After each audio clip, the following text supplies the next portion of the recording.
Have you ever wondered why your life began the way it did? Why certain events, some of them painful, confusing, or even traumatic, seem to have shaped you in ways you didn't ask for? If you're here, watching this, listening with your full presence, then I'm going to tell you something you've never heard before, but somewhere deep in your soul, you've always known you were chosen. No, not in the way society talks about privilege or status. I mean chosen in the spiritual sense. Your soul made a vow before you were born. And the life you stepped into, the parents you had, the struggles you faced were not punishments, but sacred initiations. They were the first gifts. The first signs that you were never meant for a normal life. Let's begin with the first gift. The gift of being misunderstood. Do you remember what it felt like to not be seen? To be in a room full of people and yet feel completely alone? Maybe as a child you said things that adults brushed off.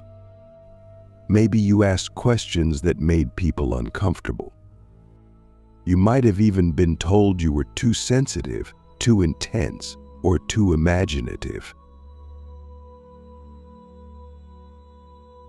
But here's the truth. The world was not rejecting you, it was reacting to your light. You came into this life with a frequency that disrupted the illusion. And when illusion meets truth, there is always resistance. That feeling of being different, of being misunderstood, was not a curse. It was the first whisper from the universe. You are not here to fit in. You are here to remember who you are. Now pause for a moment. Breathe. Ask yourself, what part of me did I begin to hide just to survive? That question alone can unlock a lifetime of healing. The second gift, early emotional pain. I know this sounds harsh. Pain is a gift, but stay with me. Many of us, the chosen ones, experienced emotional neglect, abandonment, or even abuse. And while no soul deserves suffering, your soul knew that through that wound, a portal would open. Pain deepens our perception. It strips away the superficial. It forces us to feel, and those who feel deeply live deeply. If you were hurt as a child, and if you're still carrying that, I want you to hear me when I say this. Your pain is not your identity.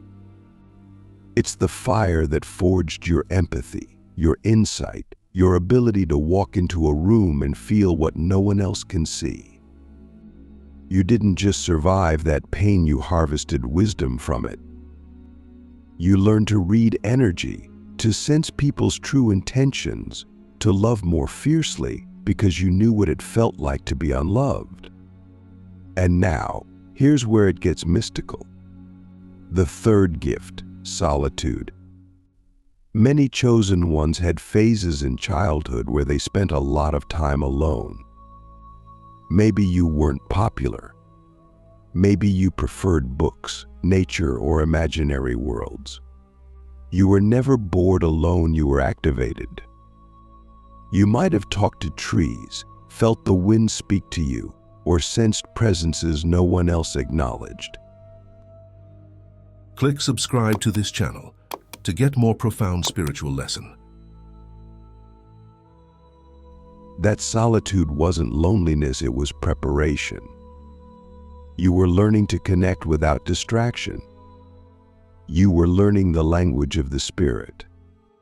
While other kids learn multiplication tables, you were learning how to channel energy, how to hear the silence, how to befriend the invisible. Do you remember those quiet moments? The ones where time seemed to stop. That was the divine introducing itself to you. Here's a question for your soul. What did your inner world know long before the outer world caught up? Let's go deeper. The fourth gift, the presence of contrast. So many of us grew up between two worlds, maybe between cultures, belief systems, or emotional extremes. You might have had one parent who was deeply loving and another who was cold. Maybe you saw beauty and chaos in the same home. Maybe you went to school in one reality and came home to another. This duality wasn't confusion, it was awakening. You were being trained to hold paradox, to see both light and shadow. Most people cling to certainty, but you were being stretched. You were learning to live in the space between, because that's where truth lives. The chosen ones are not here to pick sides.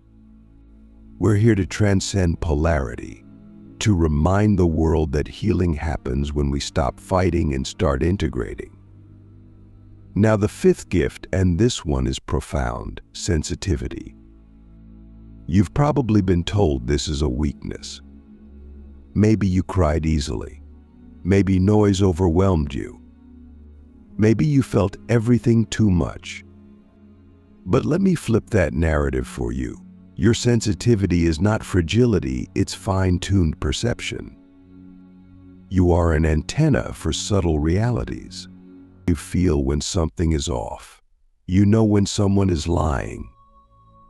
You sense the energy of a room before a word is spoken. This is not accidental. This is sacred design. The world is noisy, but the soul speaks softly. If you weren't sensitive, you'd never hear it. So instead of numbing your feelings, honor them. They are the compass pointing toward your purpose, which brings us to the sixth gift, the longing to belong. It's strange, isn't it? How you could be surrounded by people and still feel like you're from another planet. Like something in you remembers a different kind of home. A different kind of love, that achy in your chest, that feeling that the world isn't quite right.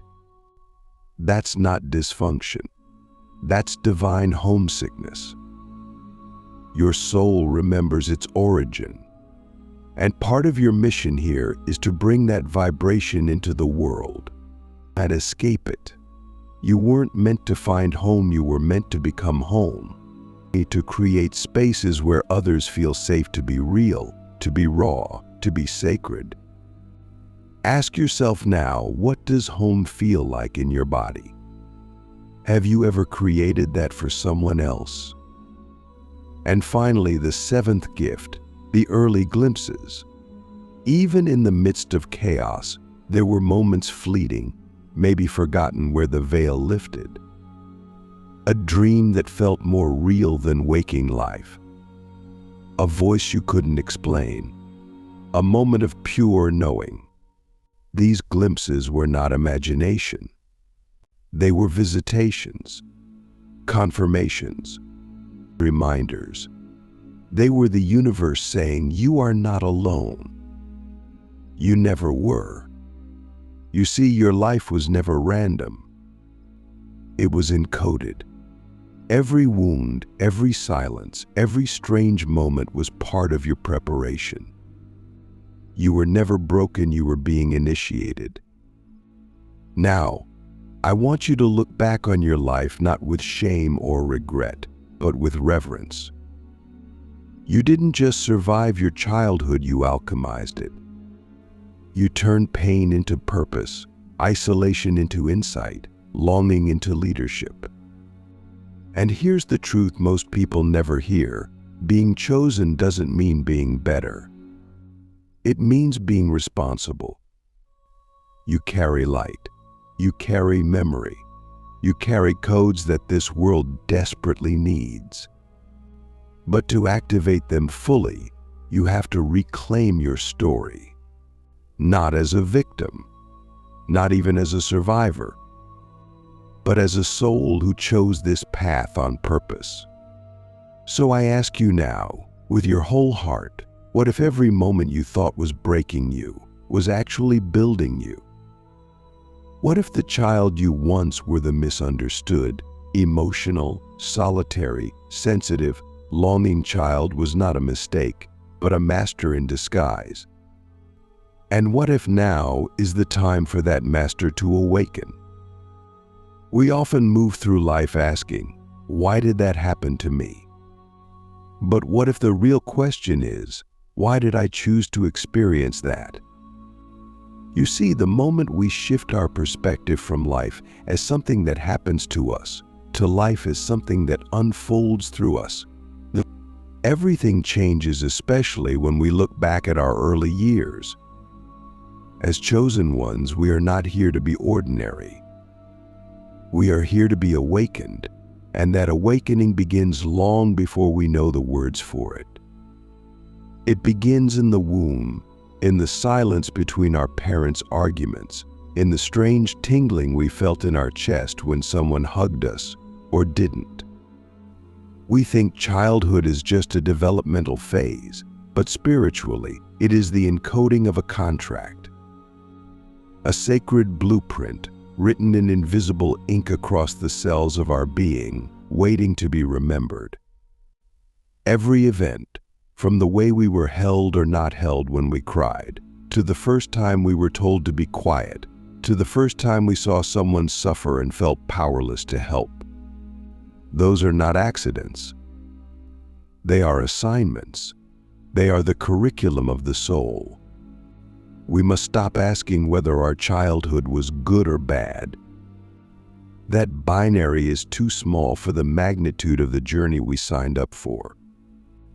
Instead, we must ask, what was I being trained for? What strength was being carved into my bones through those sleepless nights? What compassion was being instilled in me through the heartbreak of watching someone I love fall apart? What perception was being sharpened in me through the feeling of being invisible? Because the truth is, chosen ones are not born into ease.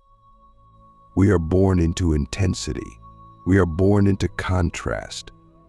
Because contrast awakens consciousness.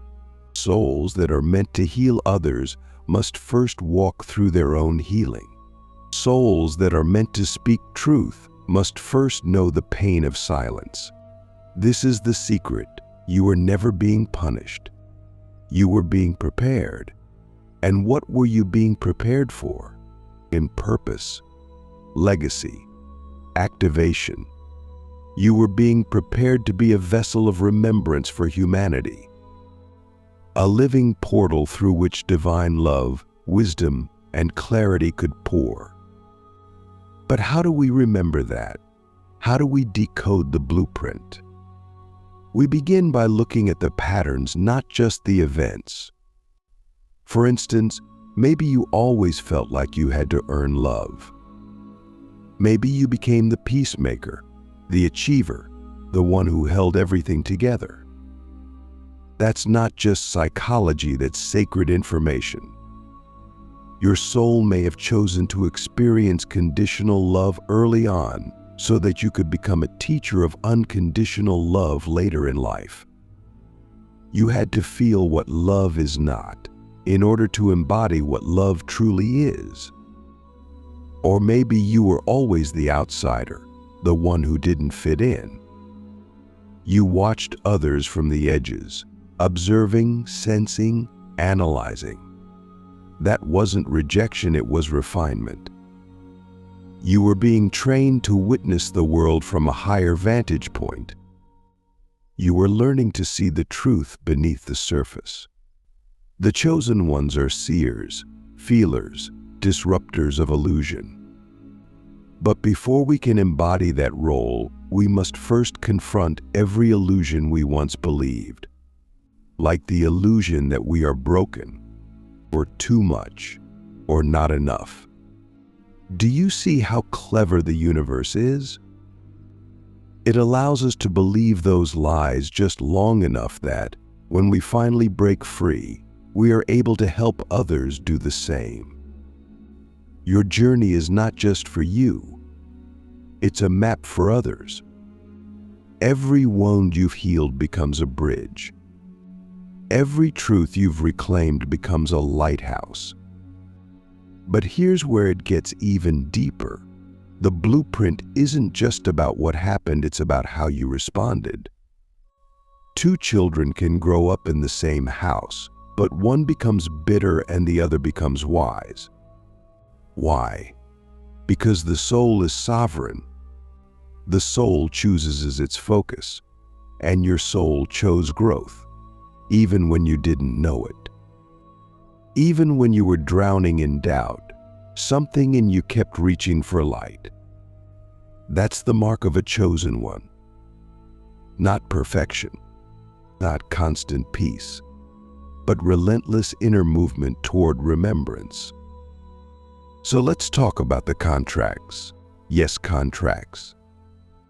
Before we incarnated, we made agreements with other souls, with archetypes, with the divine. Some of you chose to be born into families where you were the cycle breaker. The first to say, "This ends with me." You chose to confront generations of silence, shame, addiction, denial. Why? Because your soul knew it had the strength to alchemize that pain into power. And some of you chose to be born into privilege, not because life would be easier, but because you would have access to tools, resources, or platforms that you would one day use not for ego, but for service. The blueprint is not about fairness, it's about function. Ask yourself, where was I placed, and what was I placed there to see? Because with every placement comes an invitation. Were you placed in a home where no one talked about emotions? Then maybe your contract is to become emotionally fluent, to speak the unspeakable, to teach others how to feel again. Were you placed in a culture that denied your identity? Then perhaps you are here to reclaim it, and in doing so, ignite the remembrance in thousands of others. The events of your life are not random. They are symbols, codes, keys. But keys only unlock doors when we use them. Which means we must stop running from our past and begin to mine it. Instead of saying, "Why did that happen to me?" begin asking, "What did that awaken in me?" Instead of saying, "I wish my parents had been different," ask, "What did their limitations teach me about my own capacity for expansion?" This is not about bypassing pain. This is about reclaiming authorship. Chosen ones are not victims of fate, we are co-creators of transformation. But we forget. Oh, how quickly we forget. That's why we must return to the blueprint again and again. Not to live in the past, but to extract the gold, to retrieve the gifts, to awaken the archetypes within us. Because here's something few people know. Your early life events activated archetypes. That moment you were left out. That activated the outcast, who sees what others miss. That moment you were silenced, that activated the messenger, who now burns to speak truth. That moment you were betrayed, that activated the healer, who understands the anatomy of trust. These archetypes are not costumes, they are aspects of your soul. And when you integrate them, you become whole. You become magnetic. You become unstoppable. But to integrate them, you must first honor them. You must stop saying, "That shouldn't have happened," and start saying, "That happened, and now I choose to use it." That's the power of the chosen. We don't erase the past, we transmute it. We don't deny the darkness, we become light inside of it. And that light, that is your offering to the world. That is what the world is waiting for you to stop pretending, for you to stop hiding, for you to stop minimizing your depth, because others don't understand it. You were not born to be understood. You were born to remember, and in remembering, to awaken others. But here's the twist: remembering is not a one-time thing. It's a daily practice, a moment-to-moment choice. You will forget, you will fall asleep, but something in you, something ancient, will always wake you back up. That's the signature of a chosen one. So now, let's get practical. How do we live this? First, by honoring our triggers. The things that irritate or upset us often point directly to unresolved contracts. If your childhood blueprint involved being unseen, then moments of being ignored in adulthood will hit harder. But instead of spiraling, pause. Ask, what is this trying to teach me about where I still need to affirm my worth? Second, by telling the truth. Not just the surface truth, but the deeper truth. The truth about what hurt, about what shaped you, about what you long for. When we tell the truth, we reclaim our voice. And when we reclaim our voice, we activate our medicine. Third, by creating rituals of remembrance. Maybe it's journaling. Maybe it's meditating on your inner child.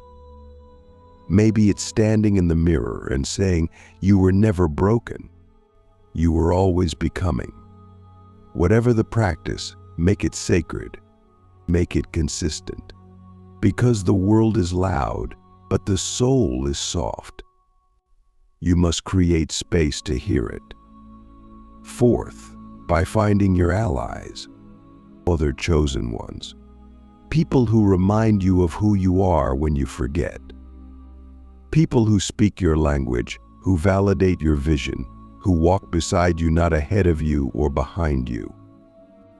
These are your soul family, and you'll know them not just by how they make you feel, but by how much more you become in their presence. And finally, by surrendering to the unfolding. Your blueprint is not a step-by-step plan. It's a frequency, a resonance. When you align with your truth, the next step reveals itself. You don't have to force it. You just have to follow it. So I ask you now, what would happen if you trusted your life completely? What would happen if you stopped fighting your story and started living your soul's assignment? What would shift if you saw every early event not as something to overcome, but as something to utilize? What if the very things you've been trying to forget are the things the world needs you to remember? This is the power of a chosen one. We are not here to escape life, we are here to embody the divine through life. Through the mess, through the mystery, through the miracle of being human. So take a breath. Feel your feet on the ground. Place your hand on your heart and whisper to yourself, I remember. I remember who I am. I remember why I came. I remember what I carry. Because when you remember, you give others permission to do the same.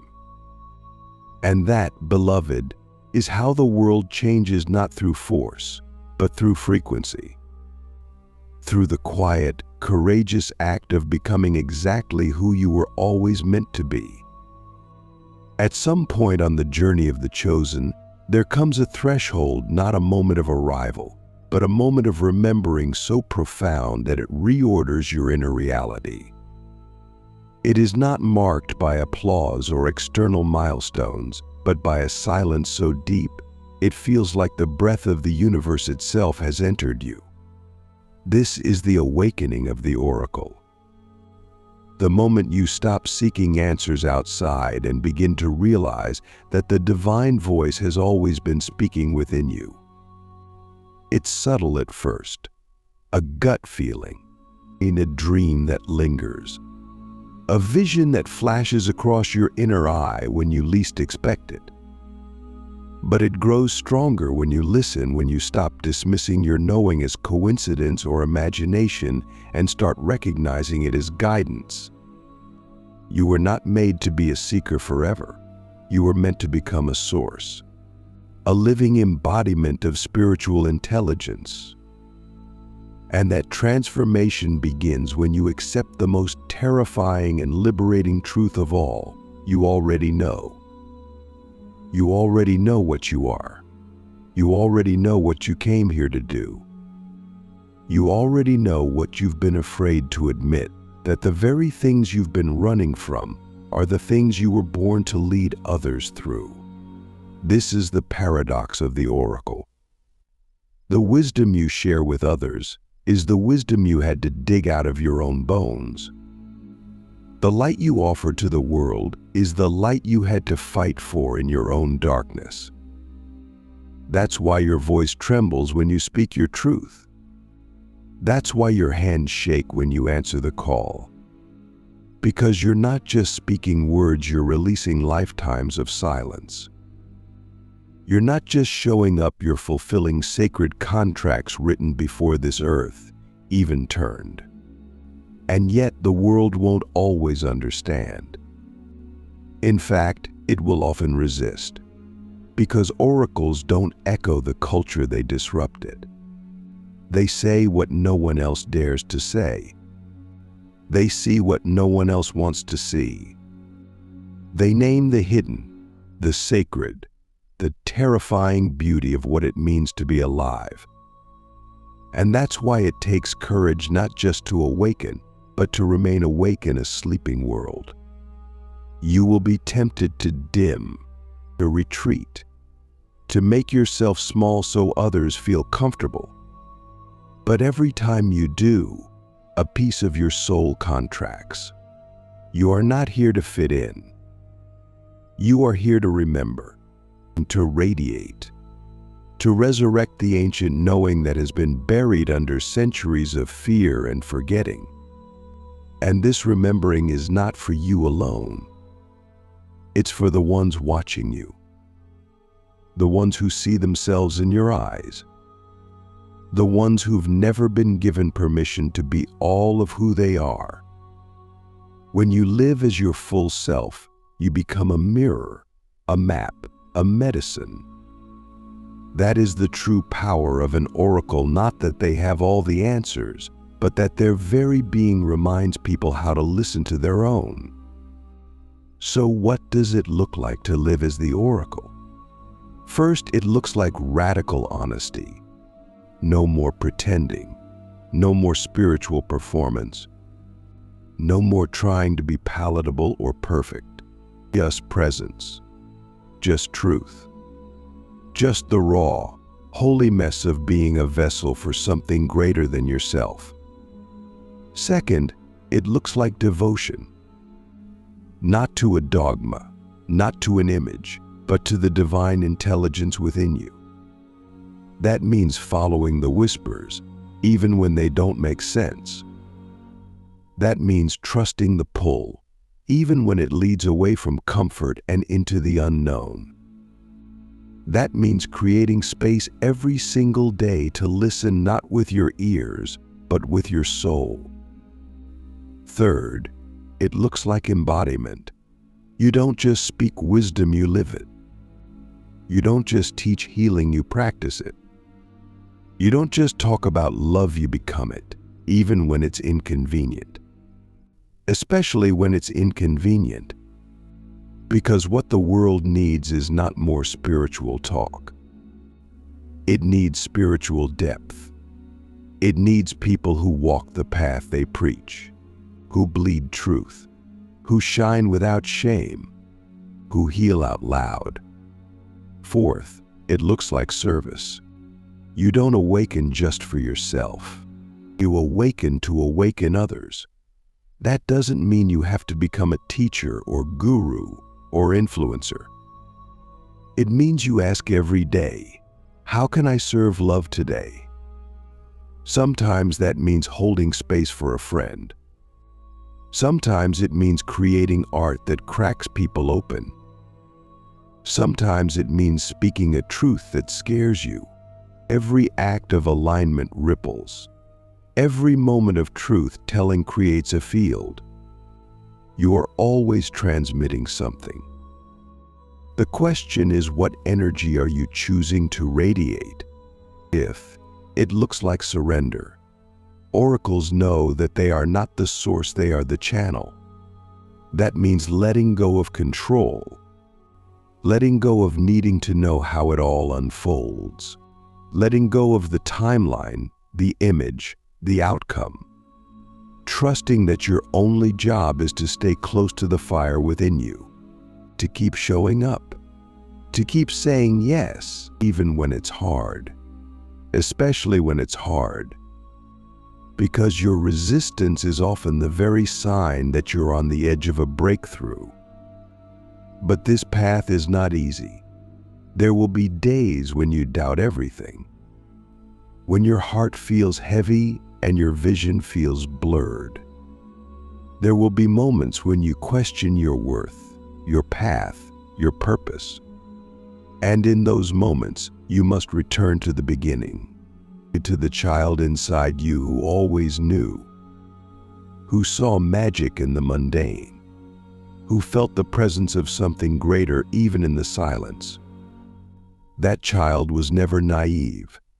That child was prophetic. That child is your oracle. Never forget that. Because the oracle is not something you become, it's something you remember being. And when you remember, everything changes. You stop waiting for permission. You stop outsourcing your knowing.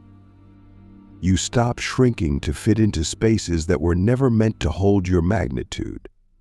You start creating new spaces, sacred spaces, spaces where others can remember too. This is the legacy of the chosen ones. Not fame, not perfection, but frequency.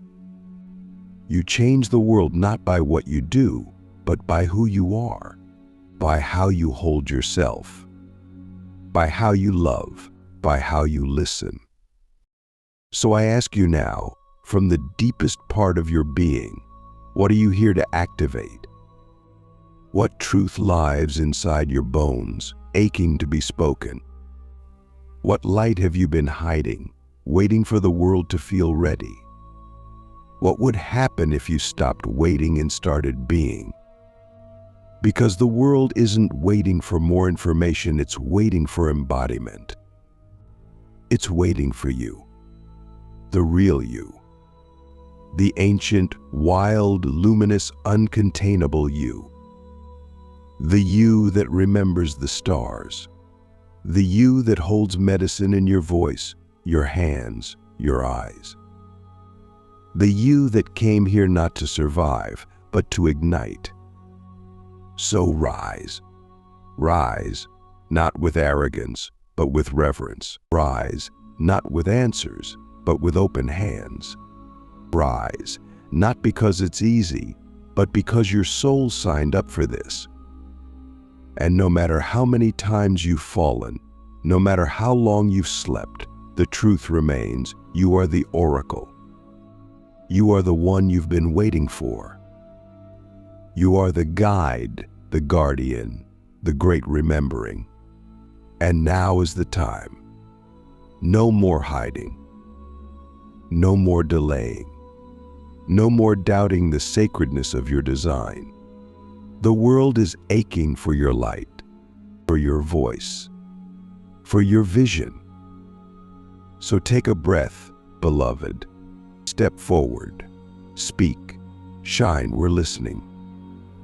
There comes a moment in every chosen soul's journey when the path no longer leads outward, when the search ends not in a destination but in a reflection. And you realize that the temple you've been looking for has always been inside you. This is the return of the master, and not in the way the world defines mastery, not as dominance, perfection, or applause, but as full remembrance. The remembrance that the divine was never separate from you, that your story was never a detour but a direct line into the heart of Source, that nothing was wasted, not the pain, not the confusion, not the years spent feeling lost. Everything was part of the design. Everything was sacred. And now you return not to who you were before the world taught you to forget, but to the one who knows how to walk through the world while remembering. This is the deepest initiation of all. Because it's easy to wake up on a mountaintop, in the silence of retreat, in the glow of mystical experience. It's harder to stay awake in traffic, in confrontation, in the endless scroll of a world addicted to distraction. But the master doesn't need perfect conditions to be who they are. The master is the condition. The atmosphere shifts when they enter a room. Not because they demand attention, but because they radiate presence. Not because they know everything, but because they are nothing empty enough to be filled by the divine in every moment. And this is what you are being called into now. Not a better version of yourself, not a more spiritual identity, but the dissolution of everything that has ever separated you from the truth. The truth that you are not just a chosen one, you are the choosing presence itself. You are not just the character, you are the consciousness authoring the play. And when you remember this, you move differently. You speak with clarity, not performance. You love without conditions. You serve without resentment.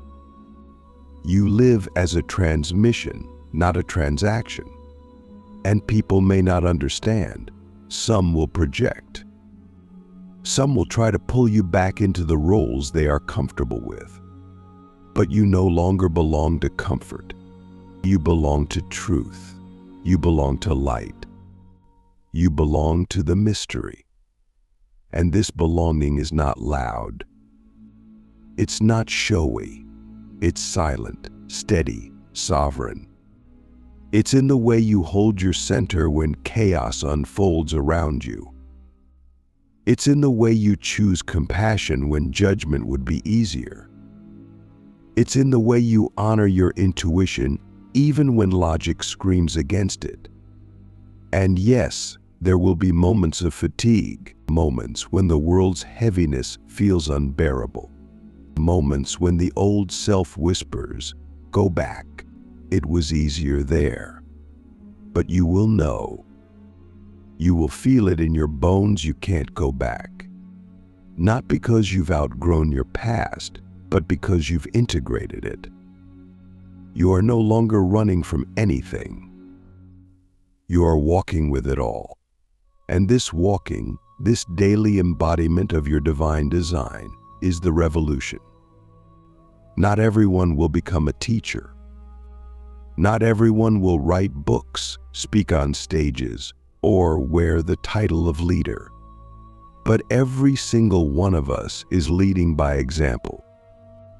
Every single one of us is casting spells with our energy, our choices, our silence. The question is, what are you casting? What frequency are you broadcasting into the field? Because the master does not manipulate reality. The master magnetizes it. Not through force, but through alignment. Not through trying, but through being. And here's the paradox. When you stop trying to become something, you become everything. When you stop chasing the light, you realize you are the light. When you stop needing to be seen, you become unmissable. This is what it means to live your divine design. It means trusting that your uniqueness is not a liability, it's the exact medicine this moment needs. It means allowing your joy to be a portal, your grief to be a prayer, your desire to be a compass. It means remembering that your life is not a problem to be solved, but a masterpiece unfolding in perfect timing. And you are the artist. You are the canvas. You are the breath between brushstrokes. You are the mystery painting itself into form. So what does this look like in the world, this return of the master, this living oracle, this embodied remembrance? It looks like the mother who breaks cycles of generational trauma by choosing presence over punishment. It looks like the artist who paints with their soul instead of trends, transmitting frequency instead of image. It looks like the entrepreneur who builds from integrity, who chooses impact over ego, who sees business as a vehicle for awakening. It looks like the healer who holds space without fixing, who trusts the intelligence of the soul, who knows that their presence is the real medicine. It looks like the man who cries in front of his children, teaching them that strength is soft and masculinity is sacred. It looks like the woman who stops apologizing for her bigness, her voice, her knowing. It looks like you if you say yes, because the return is not automatic. It's a choice, a commitment, a daily dying to the false so the true can emerge, a willingness to be empty, to be still, to be fiercely honest about where you are and where you're being called. And yes, that calling will stretch you. It will ask everything of you, but it will also give you everything. Not in the way the world defines abundance, but in the way the soul craves it. Depth, meaning, love that doesn't need a name, joy that doesn't need a reason, peace that doesn't depend on circumstances. That is the inheritance of the chosen ones. And it's available now, not someday. Not after you've healed everything, not when you've earned it. Now, right here, in this breath, in this moment, in this remembering. So I ask you, are you ready? Ready to stop waiting, ready to stop doubting, ready to stop playing small in a world that desperately needs your full presence? Are you ready to return, not to what was, but to what has always been within you? Because the world is not changed by information, it is changed by frequency. And your frequency, when aligned with truth, becomes a force of nature. It heals by existing.